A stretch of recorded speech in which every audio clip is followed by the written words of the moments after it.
Happy April, everyone. I'm here with your monthly guidance. I have worked with the Goddesses, Gods, and Guardians Oracle Cards deck.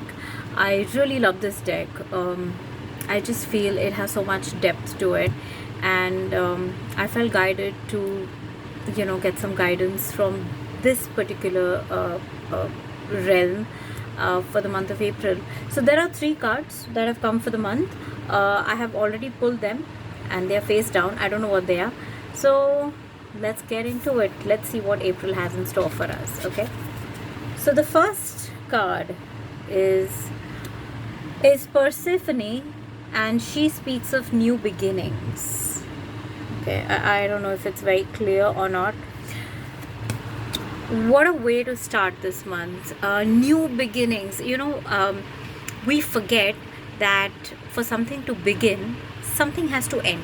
Only then something new can begin.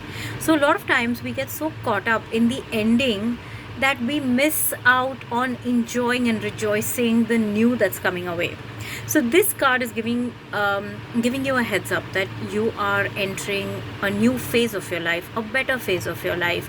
It could be a new lifestyle that you are starting, a new relationship, a new job, a new career, business, a new project. There's something new that's happening in your life.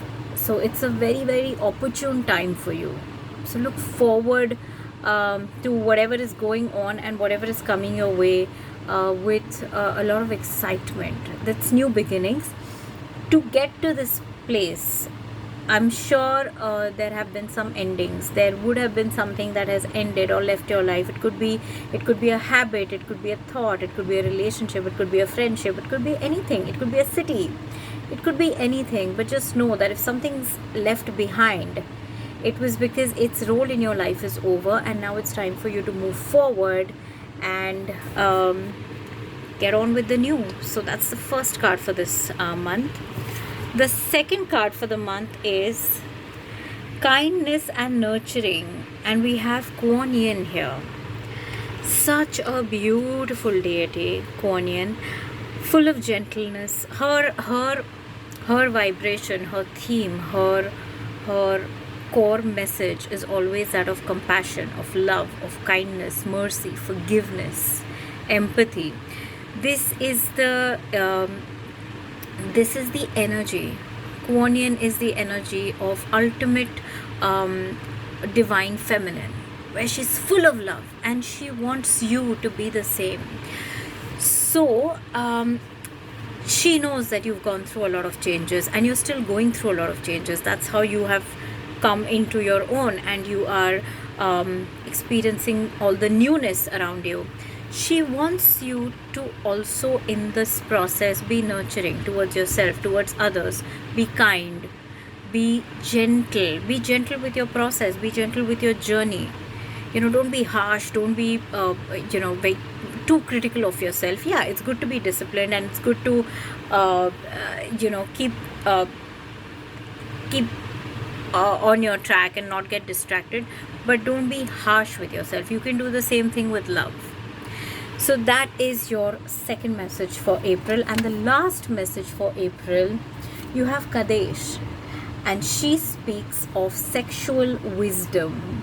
Okay, so currently we are in an era where there are 2 sects, SECTS, sects, or schools of thought, of belief, where and they're both on the opposite ends of the spectrum. One is too conservative, where talking about anything sexual is considered a taboo, and on the other side it's too liberated, where there, like, you go to the spectrum of casual sex and all that, that end of the spectrum.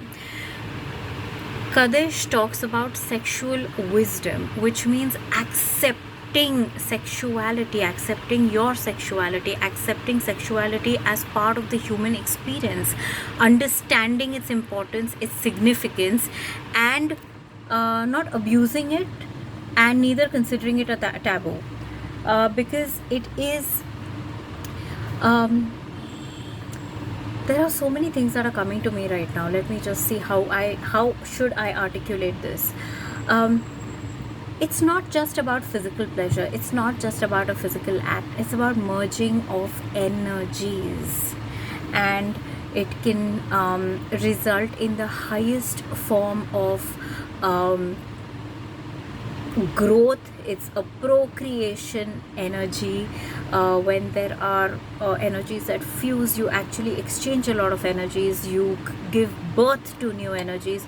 So it's a very sacred process. There is nothing to feel shy about it, and it should definitely not be abused either. It should be respected. It is a very sacred process.